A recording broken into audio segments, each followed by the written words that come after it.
علیکم، آپ دیکھ رہے ہیں فخر نیوز اور میں ہوں سعدیہ بطول۔ سب سے پہلے شامل کرتے ہیں آج کے اہم خبریں۔ ریاض میں ادبی تنظیم حلقہ فکر و فن اور پاک میڈیا فورم کے زیر اہتمام سالانہ جشن پاکستان عالمی مشاعرہ کا انعقاد۔ بیورو چیف اعجاز احمد طاہر امان کی رپورٹ۔ سعودی دارالحکومت ریاض میں جشن پاکستان عالمی مشاعرہ کے عنوان سے اس عالیشان مشاعرہ کا اہتمام حلقہ فکر و فن اور پاک میڈیا فورم کے باہمی اشتراک سے کیا گیا۔ یہ محفل شعر و سخن، پاکستان سے محبت، اردو زبان کی ترویج و ترقی اور ادبی ذوق کی تسکین کے لیے ایک مثالی اور یادگار مشاعرہ تھی۔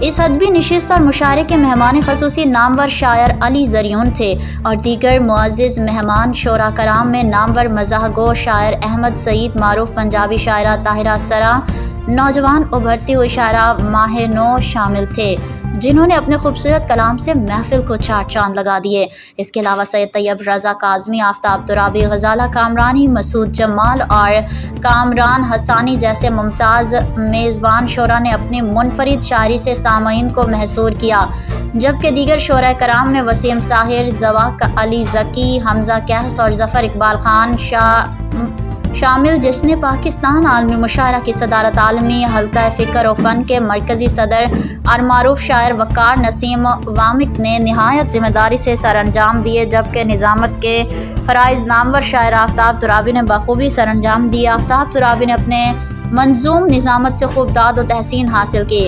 مشاعرہ کے مہمان شعراء کرام کو منتظمین اور PIA کی جانب سے یادگاری شیلڈ جبکہ اہل ریاض کی جانب سے تحائف بھی پیش کیے گئے، جبکہ اس موقع پر مشاعرہ کے مرکزی اسپانسر کو بھی یادگاری شیلڈ پیش کی گئیں۔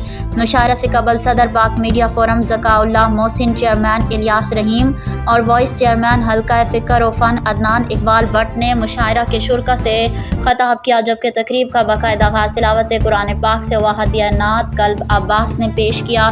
اس موقع پر ہر پاکستان اور سعودی عرب کے قومی ترانے پیش کیے گئے۔ تقریب کے پہلے حصے کی نظامت کے فرائض ڈپٹی سیکرٹری جنرل حلقہ فکر و فن کامران حسانی نے بخوبی سر انجام دیے۔ فی الوقت کے لیے اتنا ہی۔ مزید خبروں کی اپڈیٹ کے لیے جڑے رہیے فخر نیوز کے ساتھ۔